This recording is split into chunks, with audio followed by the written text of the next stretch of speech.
हाय, मैं हूँ अमृता और आपके लिए आज मैं एक क्लासिक साईफाई मूवी लाई हूँ, द फ्लाई। मूवी की शुरुआत सेट नाम के आदमी से होती है जो कि काफी ब्रिलियंट साइंटिस्ट होता है। हम सेट को किसी इवेंट में देखते हैं और इसी बीच सेट की मुलाकात वेरोनिका नाम की लड़की से होती है जो कि जर्नलिस्ट का काम किया करती थी। सेट वेरोनिका को उसके द्वारा बनाए हुए इन्वेंशन के बारे में बताने लगता है कि कैसे उनका इन्वेंशन पूरी दुनिया को बदल कर रख सकता है और वो वेरोनिका को कहता है कि उसे उसके साथ लैब में चलकर उसका इन्वेंशन देखना चाहिए, जिस पर पहले वेरोनिका सेट को मना कर देती है, पर सेट के बार बार कहने पर आखिर में वेरोनिका उसके साथ चलने के लिए मान जाती है। वही अब सेट और वेरोनिका दोनों गाड़ी में बैठकर लैब के लिए जाने लगते हैं जो काफी रिमोट जगह पर होती है, जहाँ पे सेट वेरोनिका को उसके घर के वेयरहाउस में उसके बनाए हुए 2 टेलीपोर्टेशन पॉड्स दिखाता है और हमें सेट के इन्वेंशन के बारे में पता चलता है जो कि असल में ट्रांसपोर्टेशन मशीन पर वो काम कर रहा था, जिसका नाम सेट ने टेलीपोर्ट्स रखा होता है, जिसमें अगर एक पॉड में कोई भी चीज को रखा जाए तो दूसरे पॉड में वो चीज टेलीपोर्ट होकर चली जाएगी। और इन पॉड्स को कंट्रोल करने के लिए एक कंप्यूटर होता है जो कि सेट के वॉइस कमांड पर ही चलता था, मगर वेरोनिका सेट की बातों पर विश्वास नहीं करती और इसीलिए सेट वेरोनिका से उसने पहने हुए स्टॉकिंग मांगता है ताकि वो उन्हें टेलीपोर्ट कर सके। उन्हें वो पॉड में रखता है और उसे दूसरे पॉड में टेलीपोर्ट कर देता है, जिसे देख वेरोनिका काफी हैरान होती है और सेट के इस इन्वेंशन को दुनिया के सामने लाने के लिए उसका इंटरव्यू लेने लगती है। और उसके और सेट के बीच में हो रही बातों को वेरोनिका अपने टेप में रिकॉर्ड कर रही थी, लेकिन तभी सेट वो रिकॉर्डिंग को देख लेता है और वेरोनिका को ऐसा ना करने के लिए कहता है और ये सारी बातें वो सीक्रेट रखने के लिए कहता है, पर वेरोनिका मना कर देती है। और अगले दिन ये सारी रिकॉर्डिंग वो अपने बॉस बोरांस को जाकर सुनाती है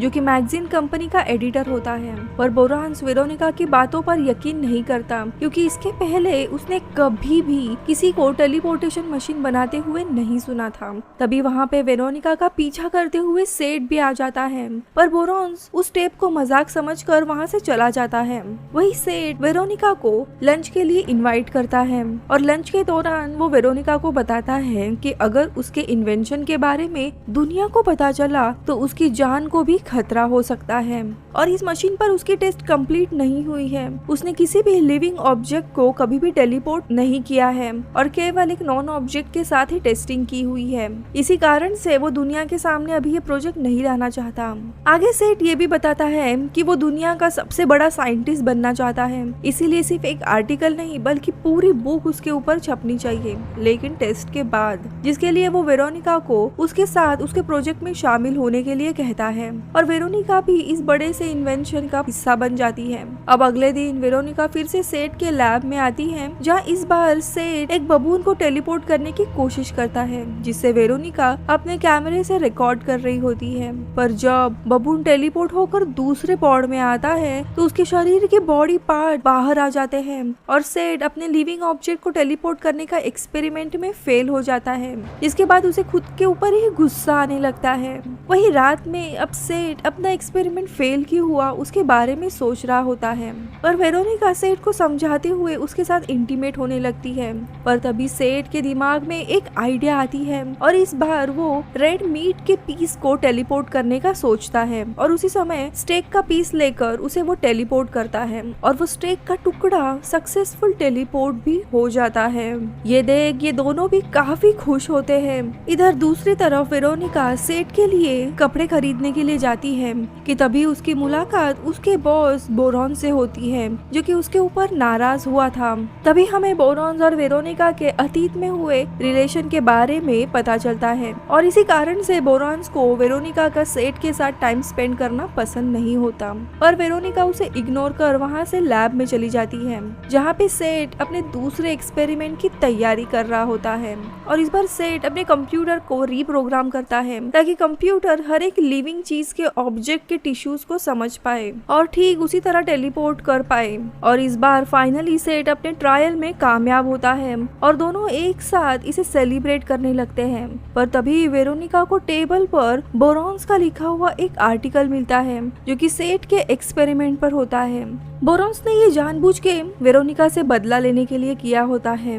जिसे देख वेरोनिका उसे कवर करने जाती है और वहाँ से वो सीधा अपने ऑफिस में जाती है, जहाँ बोरॉन्स के पास आकर वेरोनिका उसे उसकी स्टोरी चुराने का कारण पूछती है, जो कि बोरॉन्स ने जलन में आकर किया था। वही दूसरी तरफ जब सेठ को वेरोनिका और बोरॉन्स के अतीत के बारे में पता चलता है तो उसे काफी गुस्सा आता है और वो ड्रिंक करने लगता है और नशे में होने के कारण सेठ खुद को ही टेलीपोर्ट करने का सोचता है और इस पूरे एक्सपेरिमेंट को वो रिकॉर्ड कर रहा होता है। पर जब सेठ टेलीपोर्ट होने के लिए मशीन में बैठने जा रहा होता है तभी मशीन में एक मक्खी आ जाती है जो सेठ के साथ टेलीपोर्ट होती है। इस बात से सेठ अनजान होता है। अब देखते देखते रात हो जाती है और वेरोनिका सेठ के लैब में वापस आती है, जहाँ पे सेठ ठीक ठाक होता है और वो बोरॉन्स के साथ उसके अतीत के रिलेशन के बारे में पूछता है, जिस पर वेरोनिका बताती है कि बोरॉन्स उसके कॉलेज में उसका प्रोफेसर हुआ करता था और दोनों एक साथ रिलेशन में भी थे, पर अब उसे बोरॉन्स से प्यार नहीं है,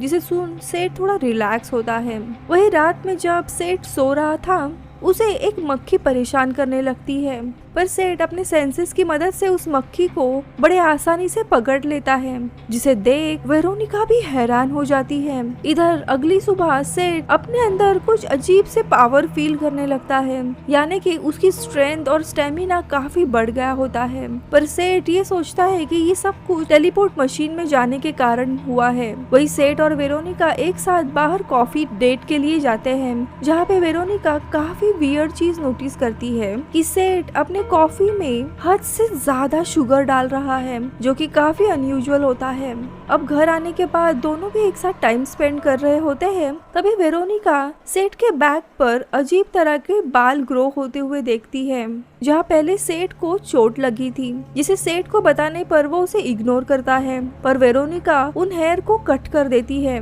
वही देखते ही देखते सेठ का बिहेवियर काफी हद तक बदलने लगता है और वो वेरोनिका को भी टेलीपोर्टेशन मशीन में जाने के लिए काफी फोर्स करने लगता है, ताकि उसमें भी वो अजीब स्ट्रेंथ एंड पावर आ सके। लेकिन वेरोनिका ऐसा करने से मना कर देती है, पर सेठ को ये चीज पसंद नहीं आती और गुस्से में वो वहाँ से निकल जाता है। वही सेठ अब एक बार में जाता है, जहाँ वो एक आदमी को आर्म रेसल के लिए चैलेंज करता है और इस चैलेंज के दौरान सेठ उस आदमी के हाथ की हड्डियों को तोड़ देता है और वहाँ से एक लड़की को अपने साथ अपने घर लेके आता है और उसके साथ इंटीमेट होने लगता है और अपने मीठी बातों में फंसाकर उस लड़की को भी टेलीपोर्ट करने के लिए मना रहा था। और तभी वेरोनिका वहाँ पे आ जाती है और उस लड़की को वहाँ से जाना पड़ता है। वेरोनिका उसके इस बर्ताव से गुस्सा होती है, लेकिन उसे पता था कि कुछ न कुछ इस एक्सपेरिमेंट के कारण ही सेठ में चेंजेस हुए हैं। वेरोनिका सेठ को बताती है कि उसने उन बालों को लैब में टेस्ट के लिए भेजा था, जिसके रिपोर्ट में ये लिखा आया है कि वो बाल किसी इंसान के नहीं हैं, बल्कि किसी इंसेक्ट के हैं। इसी दौरान सेठ का फेस भी देखते ही देखते अजीब तरीके से बदलने लगता है,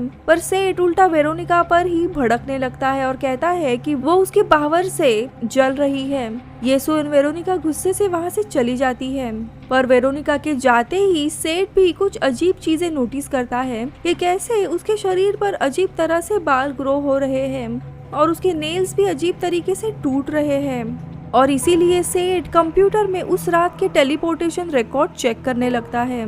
जहाँ पे सेठ को उस मक्खी के बारे में पता चलता है जो कि सेठ के साथ टेलीपोर्ट हो गई थी। और उसे पता चलता है कि कंप्यूटर के एआई ने उन दोनों के डीएनए को एक साथ मर्ज कर लिया था और यही कारण था कि सेठ के शरीर में काफी अजीब तरीके से चेंजेस होके एक मक्खी के रूप में ट्रांसफॉर्म हो रहा था। वही अब देखते ही देखते इस एक्सपेरिमेंट को 4 हफ्ते गुजर जाते हैं। सेठ वेरोनिका को कॉल कर उसे अपने घर आने के लिए कहता है। वेरोनिका घर आती है और जब सेठ को देखती है तब वो काफी हैरान हो जाती है, क्योंकि सेठ का शरीर अब किसी इंसेक्ट की तरह हो चुका था। सेठ वेरोनिका को सारी सच्चाई बता देता है कि कैसे कंप्यूटर के एआई ने 2 लिविंग ऑब्जेक्ट को एक साथ कंफ्यूज किया और उनके डीएनए को मिक्स किया और इसीलिए सेठ अब एक मक्खी की तरह दिख रहा है, जो कि खाना भी अब इंसेक्ट की तरह डाइजेस्टिव एंजाइम्स निकाल कर खाता है। और सेठ की ये हालत देख वेरोनिका किसी तरह खुद को संभालती है और सेठ की मदद के लिए बोरॉन्स के पास जाती है और उसे सेठ की हालत के बारे में बताती है। पर बोरॉन्स सेठ की मदद करने से ज्यादा वेरोनिका में इंटरेस्टेड होता है, पर वेरोनिका के कहने पर वो उसकी मदद के लिए मान जाता है। लेकिन बोरॉन्स खुद जाकर सेठ की कंडीशन देखने से मना करता है और इसीलिए वेरोनिका वापस सेठ के घर आती है, जहां अब सेठ एक इंसेक्ट की तरह वॉल पर चढ़ रहा था, जिसने अब खुद का नाम बदलकर ब्रूटली फायर रखा होता है। ये सब कुछ देख वेरोनिका काफी परेशान होने लगती है और सेठ को रिकॉर्ड करती है और टेप लेकर बोरॉन्स के पास आ जाती है। टेप में रिकॉर्ड हुआ सेठ काफी अजीब दिख रहा होता है। उसी समय वेरोनिका को पता चलता है कि वो प्रेग्नेंट है सेठ के बेबी से, और ये बात बोरॉन्स को भी पता चलती है। ये सुन वेरोनिका हॉस्पिटल जाने के लिए निकलती है और काफी अजीब कारण से उसके पेट में दर्द होने लगता है और उसकी डिलीवरी की जाती है, जहाँ पे डिलीवरी के दौरान एक इंसेक्ट निकल आता है। लेकिन तब भी वेरोनिका की आंख खुलती है और उसे पता चलता है कि ये सब कुछ वो एक सपना देख रही थी। लेकिन इन सारी चीज़ों से वो काफ़ी डर जाती है, क्योंकि उसे लगने लगा था कि उसके बच्चे में भी सेठ के इंसेक्ट वाले जीन्स होंगे। वहीं दूसरी तरफ सेठ भी वापस इंसान बनने की पूरी कोशिश कर रहा था और उसे एक रास्ता मिल भी जाता है कि अगर वो किसी हेल्दी इंसान के साथ खुद को टेलीपोर्ट करे तो वो शायद ठीक हो सकता है। इधर सेठ एक चीज नोटिस करता है कि अब वो पूरी तरीके से एक इंसेक्ट में बदल चुका था, और तभी वहाँ पे वेरोनिका आ जाती है, जो सेठ के नए रूप को देखकर काफी टूट जाती है। वेरोनिका सेठ से प्रेगनेंसी के बारे में बताने आई थी, लेकिन उसका ये रूप देख के वो वहाँ से बाहर चली जाती है,